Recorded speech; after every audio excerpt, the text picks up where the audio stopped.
Bonjour à tous et bienvenue dans cette nouvelle vidéo. Aujourd'hui, on va reparler un petit peu de la réunion spéciale 20e anniversaire de la sortie de Harry Potter à l'école des sorciers dans nos cinémas. Alors, on va cette fois-ci s'attarder un petit peu plus sur le fond que sur les effets d'annonce, etc. et sur les polémiques qui n'ont déjà pas manqué, évidemment, d'émailler toute cette espèce de super réunion que la Warner Bros. Nous a annoncée. Alors, juste que les choses soient très claires, voilà, on est absolument furax que J.K. Rowling ne participe pas à cette émission. On a déjà eu l'occasion de s'exprimer dans une vidéo où nous avons apporté publiquement notre soutien à J.K. Rowling, qui, il ne faut pas oublier, est quand même la créatrice d'Harry Potter et que donc sans elle, il n'y aurait jamais eu ces films. Maintenant, on ne va pas parler de ça dans cette vidéo, mais évidemment, nous regrettons son absence et il est fort probable que le 1er janvier, nous ayons autre chose à faire que de regarder cette émission à la télévision, en plus en devant utiliser des VPN, etc. pour pouvoir regarder HBO Max. Donc voilà, on fera probablement un boycott, on verra, on se décidera peut-être au dernier moment, mais voilà. Bon, sur cette vidéo, on voulait vous parler un petit peu de ce qu'il risque d'advenir un petit peu dans cette émission, voir un petit peu comment on peut imaginer qu'elle va se dérouler, sachant que cette émission a déjà été tournée la semaine dernière au studio de Leavesden, donc d'ores et déjà on peut imaginer que le tournage de cette émission a eu lieu probablement dans la grande salle, c'est le lieu le plus emblématique et peut-être celui qui représente le mieux Harry Potter à l'école des sorciers. On sait que toute une grosse partie du casting était présent, alors évidemment il y aura quelques absents. On sait d'ores et déjà que Maggie Smith par exemple ne sera pas en plateau, a priori d'après les informations elle aurait enregistré un message vidéo car elle serait actuellement en Italie pour un tournage d'un film dont le titre est pour le moment inconnu, et évidemment il y aura d'autres grands absents, c'est-à-dire ceux qui sont malheureusement décédés depuis le tournage de ce film, c'est-à-dire les interprètes par exemple du professeur Rogue, de Narcissa Malfoy ou encore de l'oncle Vernon qui malheureusement ne seront pas là, et également Richard Harris qui était le premier interprète de Albus Dumbledore dans cette saga Harry Potter. Donc là on sait désormais que tout a été tourné. Alors évidemment on va retrouver le trio principal, Harry, Ron et Hermione, joué par Daniel Radcliffe, Rupert Grint et Emma Watson, et puis on aura aussi toutes les autres stars finalement qui ont fait le succès de cette saga. Alors on sait par exemple que Tom Felton, qui était présent à la TGS de Toulouse ce week-end et que nous avons pu rencontrer, voilà, sera présent et partager notamment sa loge avec Gary Oldman qui jouait Sirius Black. Donc on va avoir vraiment une très belle réunion de casting. Alors faut savoir que ce mouvement finalement de faire des petites soirées un peu sympathiques et un peu nostalgie autour de grands films ou de grandes séries qui ont marqué, c'est un phénomène assez nouveau, puisque en fait, tout a commencé avec l'arrivée de l'anniversaire de la série télévisée Friends, qui était une série voilà, qui a beaucoup marqué certaines générations, un petit peu moins d'autres, mais en tout cas qui a été une série à très grand succès, et où finalement ils ont décidé de faire un épisode de réunion où là on avait des petites scénettes et on avait surtout des discussions des acteurs. Alors là, en l'occurrence, pour la réunion des acteurs de Harry Potter, il n'est pas du tout, mais alors pas du tout question d'avoir entre guillemets une nouvelle histoire, un nouvel épisode, parce que ça on le voit beaucoup tourner sur les réseaux sociaux où les gens demandent en fait voilà, qu'est-ce que va être ce nouvel épisode, sur quelle histoire ils vont se baser, est-ce que c'est Harry Potter et l'enfant maudit, est-ce que c'est une histoire qui a été écrite par J.K. Rowling, est-ce que c'est autre chose? En réalité ce n'est absolument rien de tout cela, ce n'est pas un nouvel épisode de Harry Potter comme la presse a voulu bien le titrer pour faire entre guillemets les gros titres. Non, il s'agira voilà, d'une interview en plateau, c'est-à-dire avec des caméras, probablement des journalistes qui vont animer, qui vont poser un certain nombre de questions. On va revenir sur des anecdotes de la saga, sur ce que Harry Potter a pu changer dans la vie de chacun des personnages. Ils vont se remémorer des bons souvenirs et on va avoir finalement quelque part un peu une soirée nostalgique dans laquelle ils vont voilà, raconter un peu leur vie, raconter un peu leur perception du tournage, puisque c'est vrai que pour la plupart des acteurs c'était leur premier film, leur tout premier film, et que évidemment après ils ont tous eu une carrière plus ou moins forte, plus ou moins grande. Certains ont eu des petites carrières, d'autres ont eu des immenses carrières, comme c'est le cas par exemple d'Emma Watson. D'autres encore se sont tournés aujourd'hui vers la réalisation, vers la production, comme c'est le cas par exemple de Bonnie Wright.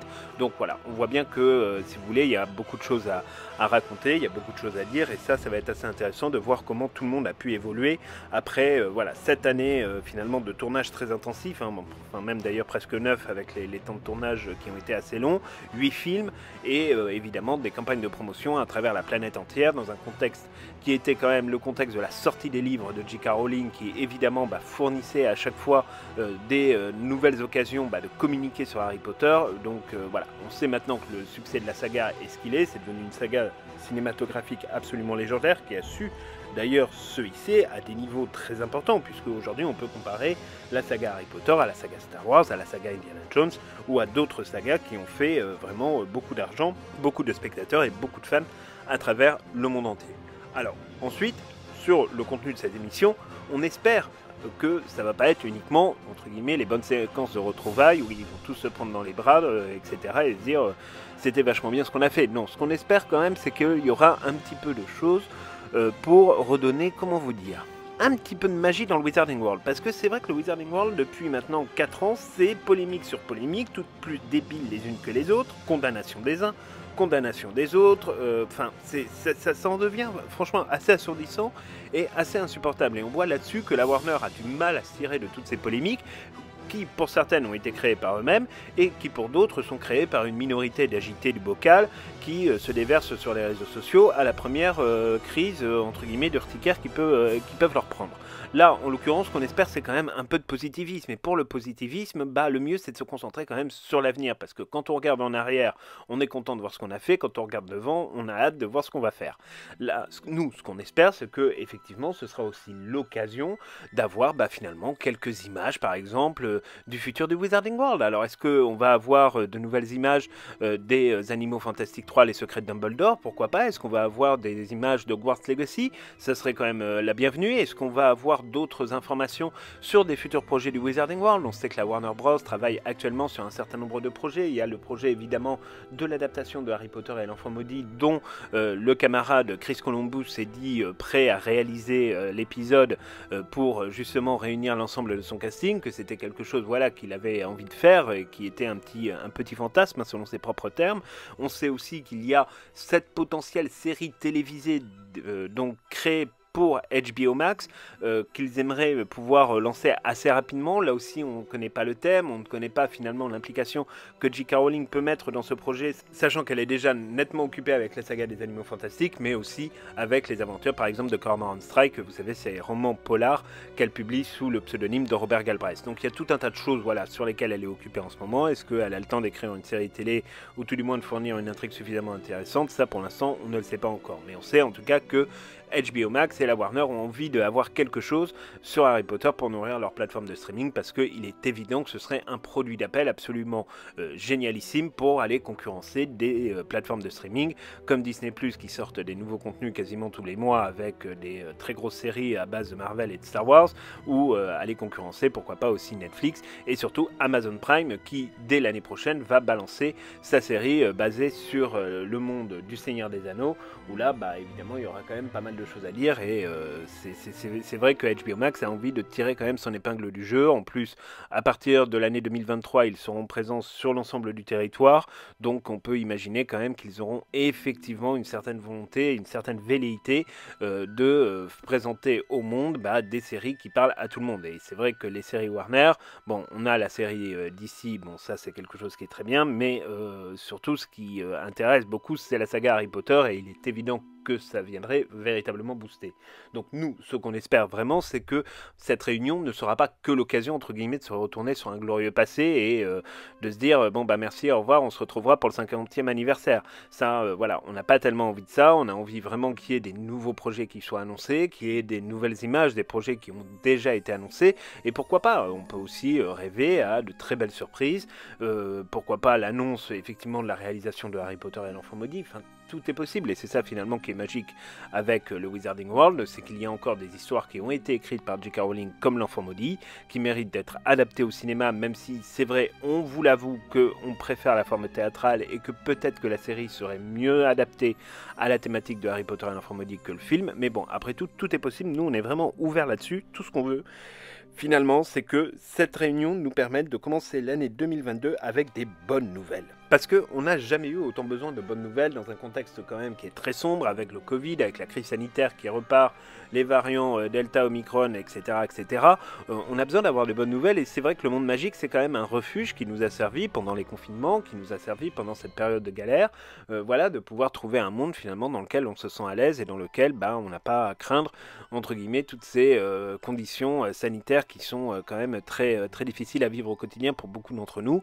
Là, on a vraiment envie d'avoir du rêve, on a vraiment envie d'apprendre des choses, de voir de nouvelles choses, de voyager dans de nouveaux univers du Wizarding World, et c'est vrai que pour le coup, si c'est juste une émission pour les voir se serrer dans les bras, pleurer un bon coup et dire « Ah, c'était trop bien il y a 20 ans », on sera un petit peu déçu, quoi. Alors après, c'est vrai que on peut imaginer qu'en ce moment, c'est compliqué avec toutes les polémiques qu'il y a pu avoir, annoncer des projets sur le Wizarding World, c'est devenu compliqué parce que vous allez avoir toujours cette espèce de minorité d'agité du bocal qui va se déverser à la première annonce sur les réseaux sociaux en disant « Ah bah oui, mais c'est pas bien parce que le Wizarding World c'est J.K. Rowling, donc il faut supprimer le Wizarding World, ou alors il faut supprimer J.K. Rowling tout court, tant qu'on y est. » Bon, bref, tout ça, si vous voulez, fait quand même beaucoup de difficultés à la Warner. Ils savent pas tellement s'en tirer, mais à un moment donné, il va falloir aussi prendre son courage à deux mains et accepter que finalement, oui, il y a une minorité très agissante, mais il y a aussi une majorité silencieuse qui, elle, a envie de continuer à rêver. Et c'est pour ça que cette émission, finalement, elle est très importante. Elle nous donnera d'ailleurs certainement le choix, en fait, le choix de stratégie de la Warner Bros. Parce que soit ils continuent à céder aux minorités, on va dire, agissantes, et à ce moment-là, on n'aura franchement pas grand-chose, soit ils décident de se dire, finalement, on sait que la communauté des fans de Harry Potter n'est pas une communauté, entre guillemets, qui est représentée par une minorité de dingues sur Internet. Ce sont des gens, voilà, qui aiment Harry Potter, qui aiment consommer Harry Potter, qui aiment lire Harry Potter, qui aiment regarder les films Harry Potter. Et on va leur fournir de nouveaux contenus, on va leur fournir de nouvelles histoires, on va leur fournir de nouvelles raisons d'y croire. Et ça, pour nous, c'est vraiment quelque part ce qu'on attend le plus finalement, parce que nous, ce qu'on ne voudrait pas, encore une fois, ce serait une émission bon ton, et au final après il se passe plus rien. Regardez par exemple l'émission spéciale sur Friends qui a fait tout un tapage. Bon, on en a parlé 3 semaines et ensuite c'était terminé. Là, on a envie de quelque chose qui reste, on a envie de quelque chose qui nous fasse rêver, on a envie vraiment de quelque chose dans lequel on puisse y croire. Donc c'est là, on a envie de dire, la balle est dans le camp de la Warner. C'est à eux maintenant de se poser les bonnes questions, de se dire qu'il est peut-être temps finalement de reprendre la magie là où on l'a laissé en 2018. Il y a des très beaux projets qui sont en train de sortir. On a les Animaux Fantastiques 3, les Secrets de Dumbledore, on a Hogwarts Legacy, on a des superbes collections qui sortent en ce moment pour célébrer le 20e anniversaire, et notamment des rééditions de livres, etc. Les livres de Minalima, enfin il y a tout un tas de choses qui bougent autour de Harry Potter. Donc là, c'est pour nous un petit peu le moment de dire, oui, on continue, on y va, et on va vous produire quelque chose qui aura de la gueule et qui ressemblera véritablement à ce que le Wizarding World peut vous fournir de meilleur, et ce que le Wizarding World peut vous apporter aussi de meilleur. Parce que, voilà, encore une fois, on ne peut pas considérer Harry Potter comme une saga normale. Enfin, c'est pas la même logique que Star Wars, c'est pas la même logique que le Marvel Cinematic Universe. Harry Potter, c'est quelque chose finalement qui nous prend aux tripes, c'est quelque chose qui raconte notre vie, même si c'est dans un monde magique, même si c'est dans un monde de sorciers et de sorcières. Harry Potter, c'est pas une saga comme une autre, c'est une saga qui, pour beaucoup, les a amenés à lire, qui pour d'autres, leur a permis de sortir la tête de l'eau.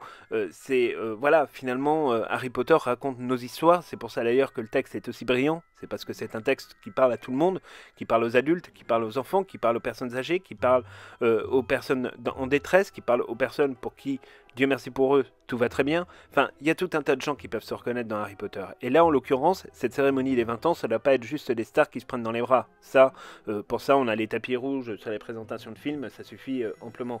Là, on a vraiment besoin d'autre chose. On a vraiment besoin finalement de bonnes nouvelles. On a vraiment besoin finalement que le monde magique retrouve son inspiration. Et ça, pour retrouver son inspiration, il n'y a pas d'autre choix que d'être courageux pour la Warner Bros, de faire confiance à J.K. Rowling. Elle seule a su nous faire rêver comme jamais, et elle seule saura nous faire rêver comme comme jamais, et ça on en est absolument persuadé. Voilà, c'est tout pour cette vidéo, comme ça vous savez un peu ce que nous on attend de cette émission spéciale 20e anniversaire. Dites-nous vous dans les commentaires ce que vous en entendez, parce que nous aussi ça nous intéresse quand même beaucoup de savoir un petit peu ce que vous en pensez et comment vous percevez les choses. Ça nous permettra évidemment de comparer nos avis et d'en discuter dans les commentaires. On aime beaucoup discuter avec vous dans les commentaires, et ces derniers temps, voilà, vous parlez beaucoup, et ça vraiment pour nous ça nous plaît. Donc voilà, c'est tout pour cette vidéo. N'hésitez pas à vous abonner si vous nous rejoignez à l'instant, et pour tous ceux qui sont là depuis un moment, évidemment, n'hésitez pas à nous laisser un petit like, que ça nous encourage toujours dans la création de nos contenus, et on se retrouve donc très bientôt pour de nouvelles aventures sur le Cri de la Gargouille.